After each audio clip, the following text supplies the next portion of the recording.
When I was in 3rd grade, one of my fellow classmates approached me one day and he called me a terrorist.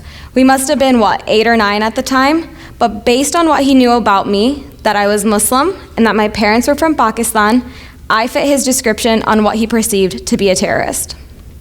A few months before I left for college, I was running some errands. This was around the time that a Muslim teenager in Virginia had just been murdered. Many people believe that that was due to her faith. She, like myself and many other Muslim women, wore the hijab. I was checking out at the counter, and the lady working behind the counter said to me before I left to stay safe out there with everything going on. Both these incidents, and countless more, are examples of a concept called the colonization of life world by system. This concept was introduced by a social theorist of the name Jürgen Habermas.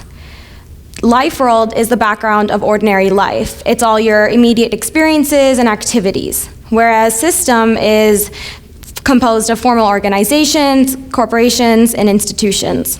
I comprehend this colonization of life world through the lens of the media, the role that the media plays in this. And in both of the examples from my life, the media played a huge role. In the first, that boy had preconceived notions of me based on what the media portrays my people like. He didn't call me a terrorist based on his personal experiences with me, but based on the fact that the media puts terrorists and people like me into the same box. And in the second example, that lady feared for my safety because of those same preconceived notions. She feared that people wouldn't be able to think for themselves, and they would think that all Muslims are terrorists, or that all black people are criminals, or that all cops are bad, and countless other stereotypes that the media perpetuates. The media is a large contender in this colonization of life world, and it does so in 3 very specific ways. The first is that the media is a very large influencer in the way that we look at things. We all hold our own biases, and this usually carries on over into the news sources that we look at, into the way that we perceive the information that we are receiving. We all hold our own biases, and there's nothing wrong with that, and we tend to see things that only reinforce our own biases, not challenge them. So we see things that only reinforce our own biases, and the system has now taken over the way that we see things, and we reinforce our prejudices through that. The second, the media is a very large contender in desensitizing the way we see tragedies. We are no longer shocked by the news of mass shootings or by another murder of another innocent person. These have become a daily element of our lives. We no longer react with those same strong emotions such as shock, anger, and sadness. These tragedies are no longer tragedies, but a norm in our everyday life. The system has infiltrated our emotions, and we no longer react with the same strong feelings that are needed to push for a change.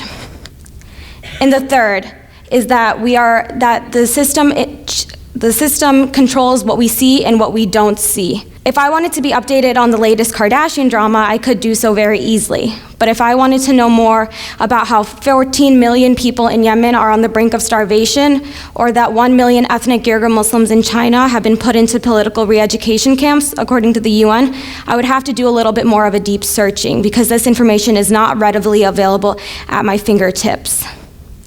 The system has taken over what we see and what we don't see, and this is not fair.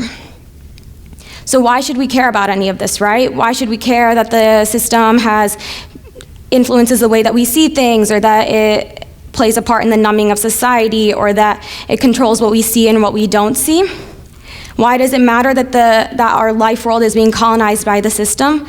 It matters because this colonization of our life world, of our immediate experiences and our values and beliefs, ultimately leads to our own alienation. We head into this mentality of black versus white, of Christians versus Muslims versus Jewish, of us versus them.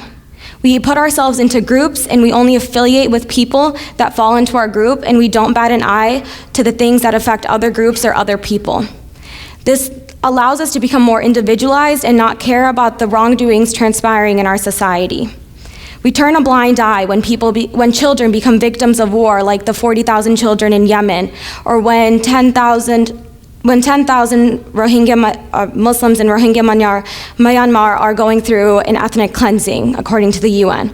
Or even in our own country, when there have been 8,493 victims of hate crime because they look different from us in 2017 alone, according to the Department of Justice. Even if something doesn't affect us, it is still worth being aware of.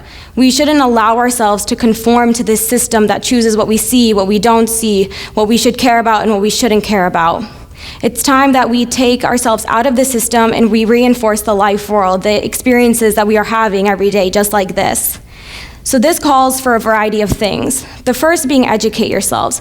There are so many resources that we have at our fingertips that we can use to educate ourselves on the wrongdoings that are transpiring in the society. The second is having spaces where we can talk about stuff like this. Spaces where we can learn about other people and we can get rid of this I'm supposed to hate these type of people viewpoints that the media, that the system has been reinforcing. And the third is to listen. Listen when people are talking and when they have differing opinions than yourself. Not the type of listen where you're just listening to come up with an argument after them, but to listen to understand and understand where the other person is coming from. We can only change the situation of the world that we are in if we change what is in ourselves. So as being part of an innovational generation, it's time that we change ourselves so that we can change the world that we live in.